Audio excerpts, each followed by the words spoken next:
آپ جو سمجھ رہے ہیں کہ بلوچستان میں جس انداز میں جو حالات رخ اختیار کر رہے ہیں وہ اسی کا نتیجہ ہے، کیونکہ ریاست ہر قیمت پر بلوچستان کو فتح کرنا چاہتی ہے اور بلوچ آزادی پسند جنگجو ہر صورت میں بلوچستان کا دفاع کرنا چاہتے ہیں۔ تو ایسی صورتحال میں یعنی بات نکلی ہے تو میں آپ کو بتا دوں پیپلز پارٹی کے حوالے سے کہ پیپلز پارٹی کی حکومت نے صرف بلوچستان میں ظلم کی کوئی انتہا نہیں کی ہوئی۔ پچھلے دنوں آپ نے دیکھا ہوگا کہ جب جبری گمشدگیوں کے حوالے سے وہاں پر احتجاج کیا گیا تو وہاں پر خواتین کے ساتھ کس طرح کا سلوک کیا گیا، معصوم بچوں تک کو حراست میں لیا گیا۔ اور پھر سمیدین بلوچ جب پریس کلب کے کراچی پریس کلب پہنچی پریس کانفرنس کے لیے تو ان کو پریس کانفرنس کی اجازت نہیں دی گئی، اور آج باقاعدہ یہ ثابت ہو گیا، یہ تاثر دیا گیا ہے پیپلز پارٹی کی سندھ حکومت کی طرف سے کہ کراچی پریس کلب میں سندھی قوم پرست اور بلوچ قوم پرست پریس کانفرنسز نہیں کر سکتے۔ وہاں پر نہ تو کوئی احتجاج ہو سکتا ہے اور نہ ہی وہ اپنے مسائل کو وہاں پر رکھنے کے لیے آ سکتے ہیں۔ آج کی ہی بات کر لیں تو اب آج میرے خیال میں جی ایس سندھ کے نیاز کالانی اور آصف بالادی وہاں پر پہنچے تھے پریس کانفرنس کے لیے، اور انہوں نے سندھ کے کچھ ایشوز پر بات کرنی تھی، لیکن بدقسمتی یہ ہے کہ نہ صرف ان کو پریس کانفرنس نہیں کرنے دی گئی بلکہ ان کو حراست میں لے کر گرفتار کر لیا گیا ان کو۔ یعنی آپ سندھ میں اب اپنی دھرتی کے حقوق کی بات نہیں کر سکتے۔ اگر آپ کو بات کرنی ہے تو آپ ان کی چمچہ گیری تو کر سکتے ہیں، لیکن فریال تالپور کی کرپشن کی، چاہے وہ اخلاقی کرپشن ہو چاہے وہ مالی کرپشن ہو، اس کی بات نہیں کر سکتے۔ آپ بلاول زرداری کی اخلاقی کرپشن کی اور دیگر چیزوں کی بات نہیں کر سکتے۔ آپ آصف زرداری کے حوالے سے جس انداز میں سب کچھ ہو رہا ہے اس پر بات نہیں کر سکتے۔ اس وقت پورا ملک سینسرشپ کی زد میں۔ میں نے کہا نا کہ بلوچستان میں جب لاشیں گرتی ہیں بے گناہوں کی، معصوموں کی، اس وقت تو ریاست خاموش ہوتی ہے، لیکن جب ایک ڈپٹی پرائم منسٹر گرتا ہے تو اس کے حوالے سے خود پاکستان ٹیلی ویژن تک وہ خبر نشر کرتا ہے، تو اس سے بڑھ کر اور بدقسمتی کیا ہو سکتی ہے۔ تو جس طرح میں نے ابتدا میں بات کی کہ سفارتی حوالے سے جس انداز میں جو چیزیں چل رہی ہیں، جس طرح اقوام متحدہ کی انسانی حقوق کونسل میں جو کچھ ہوتا رہا یا جس انداز میں وہاں پر بلوچوں کا کیس پیش کیا جاتا رہا، یا پھر جس انداز میں جنیوا میں احتجاج کیا گیا اور پریزنٹیشنز دی گئیں اور تصاویر رکھی گئیں، تو وہاں پر ایک بات کہی گئی کہ بلوچ قوم اپنی اجتماعی بقا کے لیے خون بہا رہی ہے۔ اگر عالمی برادری ہمارا ساتھ دے تو ہماری تکالیف کم ہو سکتی ہیں، لیکن اگر ہمیں تنہا چھوڑ دیا گیا تو ہمارے پاس اپنے مقصد کے لیے مرنے کے سوا اور کوئی راستہ نہیں بچے گا۔ تو اس وقت بلوچ عوام کے پاس صرف دو ہی راستے ہیں، یا تو وہ مزاحمت کا راستہ اختیار کریں یا تو وہ خاموشی سے اپنے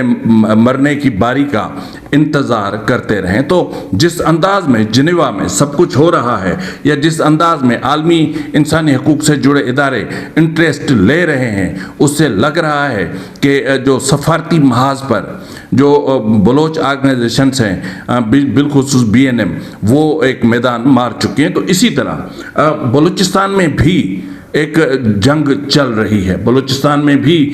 جو ہے وہ ایک حربی میدان ہے جو BLA نے سنبھالا ہوا ہے، اور لیکن اس سے پہلے میں آپ کو بتا دینا چاہتا ہوں، کیونکہ اس میں درجنوں بہت زیادہ ہلاکتوں کا معاملہ ہے، لیکن اس سے پہلے میں آپ کو بتا دوں کہ پیپلز پارٹی یہ سب کچھ جو کر رہی ہے اس کے حوالے سے بتاتا ہوں، لیکن سب سے پہلے میں آپ کو بتا دوں نوشکی کے حوالے سے۔ وہاں کے عوام بہت زیادہ تکلیف میں ہیں، تقریباً پچھلے 2 مہینے سے بدترین لاک ڈاؤن کی اذیت میں وہ مبتلا ہیں۔ شہریوں کو 6 بجے کے بعد شہر سے باہر نکلنے نہیں دیا جاتا اور 9 بجے سے پہلے شہر میں داخل ہونے نہیں دیا جاتا۔ کلی گاؤں سے شہر جانے والے طلباء کو 9 بجے کے بعد شہر میں داخل ہونے کی اجازت دی جاتی ہے، جس کے باعث وہ طلباء و طالبات کے کلاسز مس ہو رہے ہیں۔